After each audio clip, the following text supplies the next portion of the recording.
Zuhruf suresi Mekke'de nazil bolgan. Cami 83 ayet. Nahayeti şefkatlik ve mehriban Allah'ın ismi bilen başlayman. Ha, mim. Roşen kitap bilen qasam ki, sizlarni onun ma'nisini tushunsin deb biz uni haqiqatan arabcha Qur'on qildik.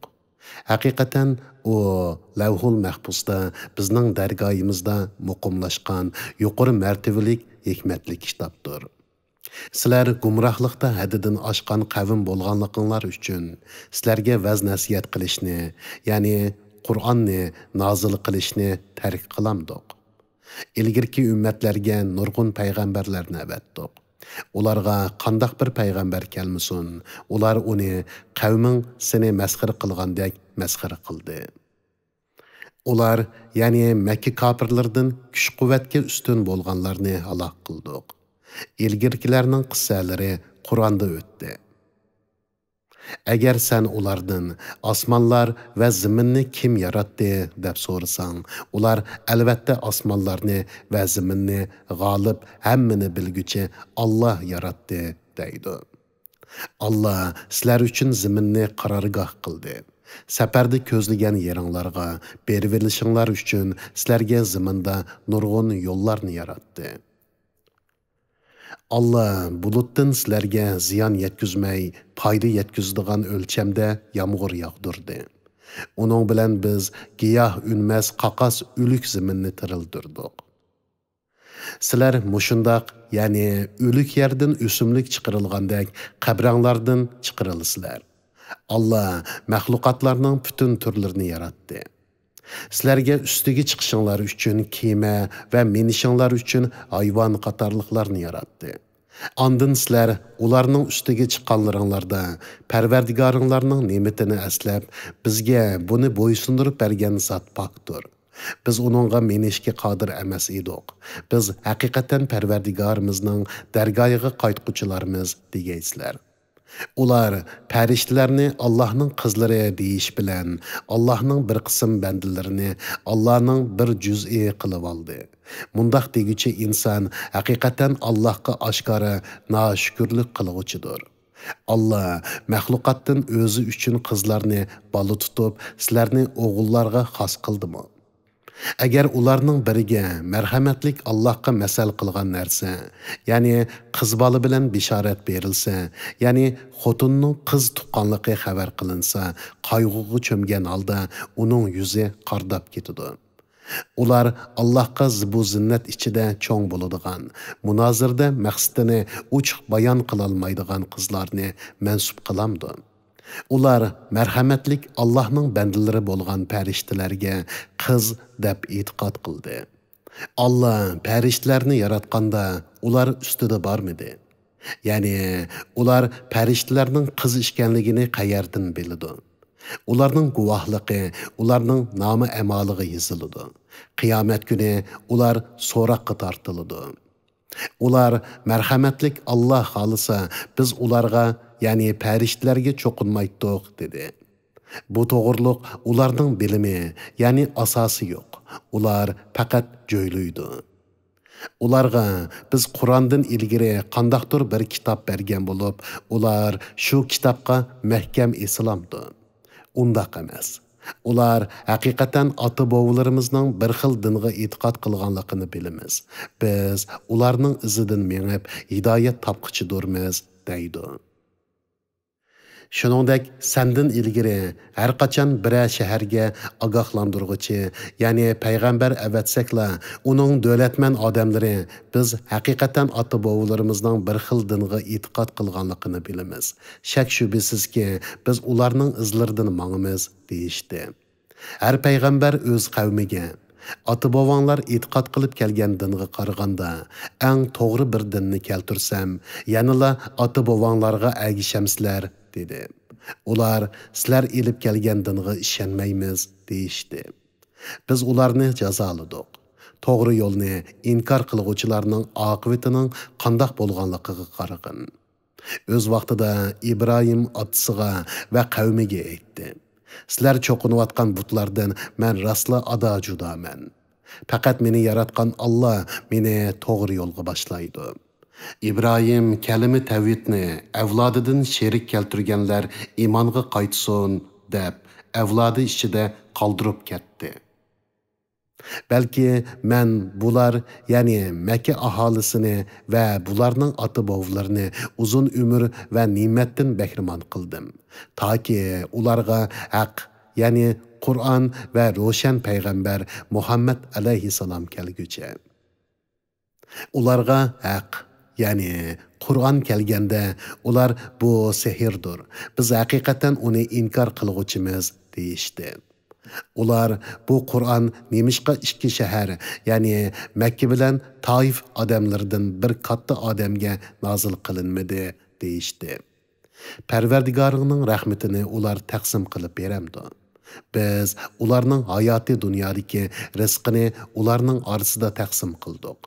Ularning ba'zisini haq berib ishqa solsin deb, ularning ba'zisining darajasini ba'zisidan ustun qildik. Parvardigoringning rahmati ularning to'plagan narsalardan, ya'ni pul mollaridan yaxshidir.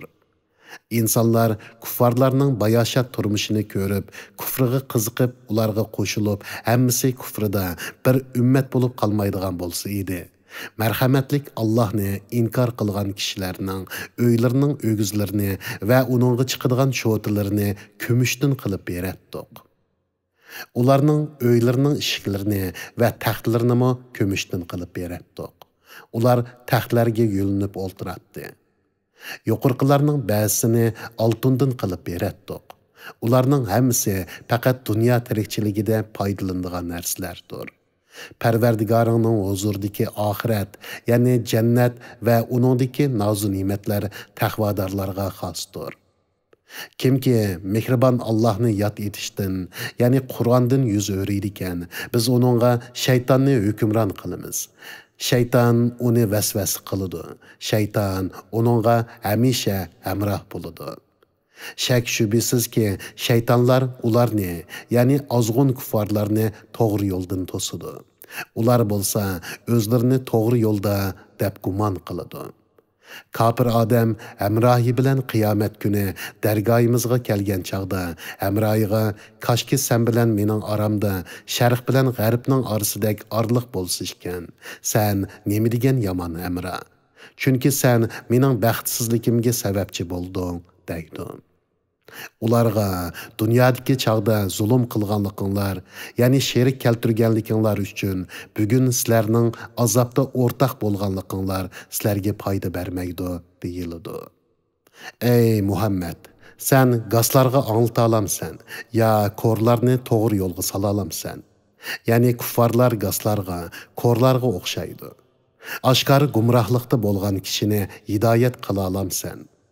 Ularni jazolashdan ilgari seni ilib ketsak, ya'ni vafot qildirsak, vafotingdan keyin ularni cho'qim jazolaymiz. Yoki biz sana hayotingda ularga va'da qilgan azobni ko'rsatamiz. Biz shubhisizki ularga azob qilishga qodirmiz. Ey Muhammad, sana vahiy qilingan Qur'onga chin esilg'in. Sen haqiqatan to'g'ri yo'lda dursan.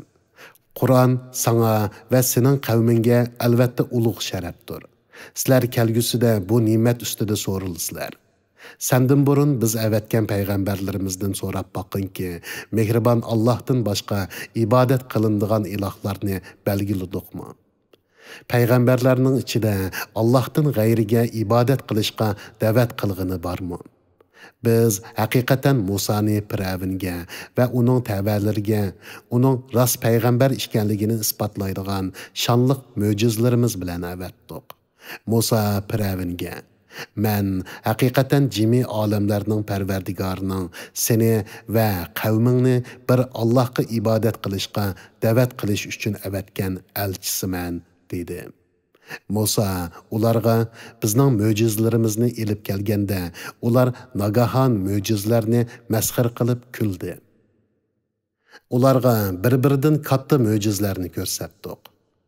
Ularni kufridan qaytsin deb turli azoblar bilan jazoladik.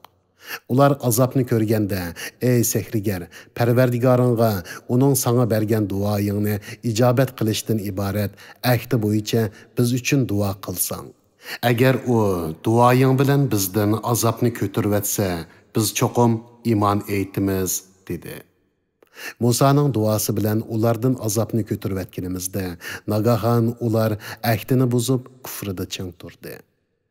Piravin o'z qavmi ichida faxrlangan holda nido qilib aytdi. Ey qavmim, Misrning podshohligi ostimdan eqib turgan bu daryolar mening emasmi? Mening bu buyukligimni ko'rmamsizlar. Balki men ochiq gap qila olmaydigan bu arzimas odamdan, ya'ni Musa alayhissalomdan yaxshiman. Nima uchun uningga osmondan oltin bilayzuklar tashlanmadi? Yoki nemishqa uning rostligiga guvohlik berish uchun uning bilan birga farishtalar hamroh bo'lib kelmadi?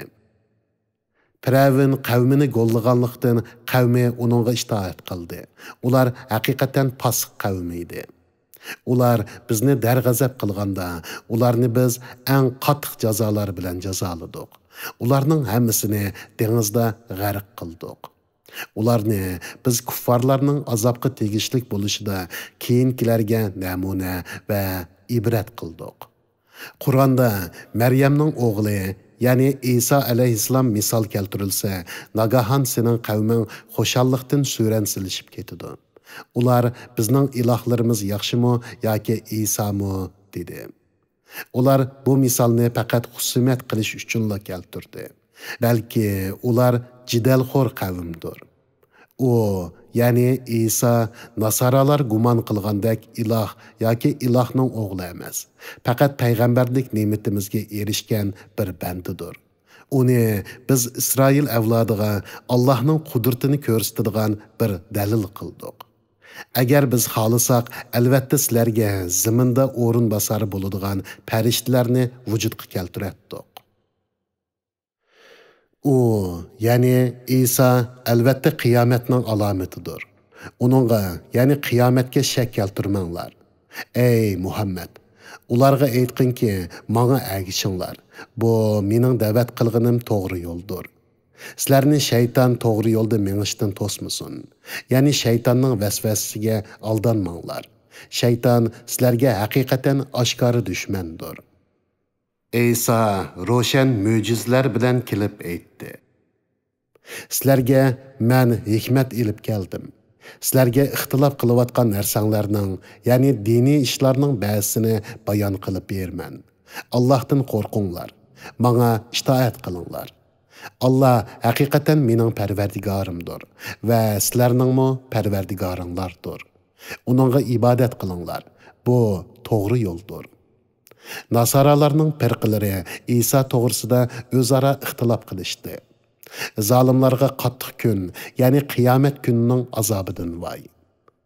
Ular faqat qiyomatning o'zlari to'ymagan holda ushtumtut kelishini kutdi. Bu kunda do'stlar bir-biriga dushman bo'ladi. Faqat xudolik uchun do'stlashgan taqvodorlarla undaq emas. Ularga bandilarim, bugun sizlarga qo'rqinch yo'q. Sizlar g'am andishi qilmaysizlar deyildi. Ular bizning oyatlarimizga iymon etgan va musulmon bo'lganlar edi. Ularga sizlar ayollaringlar bilan birga xo'shal-xo'ram holda jannatga kiringlar deyildi. Ularga oltin leganlarda taom, oltin jamlarda sharob tutildi. Jannatda ko'ngillar tortadigan, ko'zlar lazzatlanadigan narsalar bor. Sizlar jannatda mangu qolasizlar. Sizlar dunyoda qilgan yaxshi amalinglar bilan varis bo'lgan jannat ana shudir. Jannatda nurg'un turlik mevlar bor. Uningdan yeysizlar. Gunohkorlar, ya'ni kuffarlar haqiqatan do'zax azobida mangu qolg'uchilardir.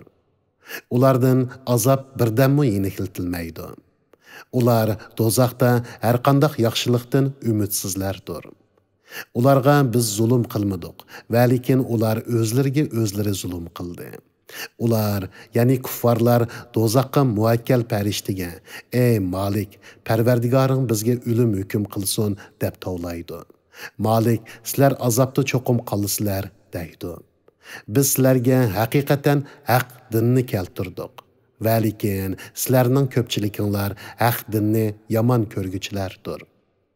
Ular Muhammad alayhissalomga suiqasd qilishda bir ishni qaror qilgan bo'lsa, biz Muhammad alayhissalomga yordam berishda bir ishni qaror qilamiz. Ular gumon qilamdiki, biz ularning sirlarini va pichirlashganliklarini anglamaymiz. Hargiz undaq emas. Uni anglab turamiz. Bizning elchilarimiz, ya'ni farishtalarimiz ularning oldida ularning amallarini yozib turadi. Agar mehribon Allohning balasi bo'ladigan bo'lsa, men u balaga ibodat qilguvchilarning avvali bo'latdim degan. Osmonlarning va zaminning parvardigori, arshning parvardigori ularning so'zlaridan pokdir. Ularni, ya'ni Makka kuffarlarini gumrohliklarda va nodonliklarda qo'yib bergan. Ular va'da qilingan kuniga muloqot bo'lganga qadar botillariga cho'msin va dunyosi bilan o'ynasin. Allah osmondami ilohdir, zamindami ilohdir. Allah hikmat bilan ish qilg'uchidir, hammani bilguchidir. Osmonlarning, zaminning va ularning orasidagi narsalarning podshohligi ilkida bo'lgan zot kattadir. Qiyomatning bo'ladigan vaqti to'g'risidagi bilim haqiqatan yolg'iz Allohning dargohidir. Sizlar Allohning dargohiga qaytirilsizlar. Ularning Allohni qo'yib cho'qingan narsalari shafaat qila olmaydi. Faqat haq bilan guvohlik bergan, ya'ni la ilaha illalloh degan, tili bilan aytganni dili bilan haqiqiy bilganlar buningdan mustasno. Agar sen ularni kim xalq etganliklarini so'rasang, ular cho'qim Alloh deydi. Ular qandaqmi Allohga ibodat qilishdan butlarga ibodat qilishga burilib ketdi. Allah Teala Muhammad alayhissalomning ey parvardigorim, bular haqiqatan iymon etmaydigan qavmdir degan so'zni biladi. Sen ulardan yuz o'rgin, salom degin. Ya'ni ularga badduomu qilmag'in, dinga da'vatmu qilmag'in. Ular kelgusida kufrning oqibatini biladi.